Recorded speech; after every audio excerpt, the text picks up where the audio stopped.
Navsari premier લીગની ચોથી સિઝનનું સફળ સમાપન થયું છે। નવસારીના એરુ રોડ પર આવેલી ગાંધી એન્જિનિયરિંગ કોલેજના મેદાન પર રમાયેલી ફાઇનલ મેચમાં યોહાન યોદ્ધાની ટીમે સનવર વોરિયર્સને હરાવી ચેમ્પિયનશિપ ટ્રોફી જીતી લીધી છે। વિજેતા ટીમને 5 લાખનું રોકડ ઇનામ આપવામાં આવ્યું હતું। વોલ્ટેજ ફાઇનલ મેચનો રોમાંચ માણવા માટે 10,000થી વધુ ક્રિકેટ રસિકો ગાંધી એન્જિનિયરિંગ કોલેજ ખાતે ઉપસ્થિત રહ્યા હતા, જેના કારણે આખું મેદાન હાઉસફુલ જોવા મળ્યું હતું।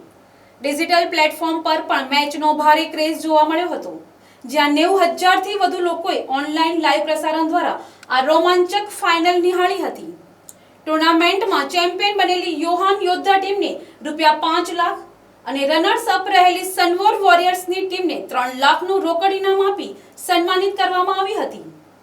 આ પ્રસંગે નવસારી ડિસ્ટ્રિક્ટ ક્રિકેટ એસોસિએશનના પ્રમુખ અને ધારાસભ્ય આરસી પટેલ ખાસ ઉપસ્થિત રહી ખેલાડીઓનો ઉત્સાહ વધાર્યો હતો। નવસારી જિલ્લામાં છુપાયેલી ક્રિકેટ પ્રતિભાઓને યોગ્ય ઓળખ અને મોટું પ્લેટફોર્મ પૂરું પાડવાના હેતુથી નવસારી પ્રીમિયર લીગનું આયોજન કરવામાં આવે છે।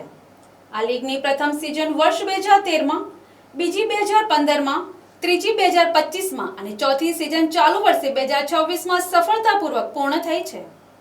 અગાઉની ત્રણેય સિઝન નવસારી શહેરના સ્થાનિક મેદાનોમાં રમાઈ હતી, પરંતુ આ વર્ષે મેચ એરુ રોડ સ્થિત ગાંધી એન્જિનિયરિંગ કોલેજમાં શિફ્ટ કરવામાં આવી હતી।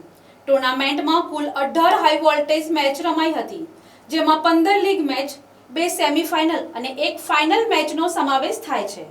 ક્રિકેટ રસિકોના રોમાંચને બેવડાવવા માટે 18માંથી 15 મેચ રાત્રિના સમયે નાઇટ મેચ અને 3 મેચ દિવસ દરમિયાન રમાડવામાં આવી હતી।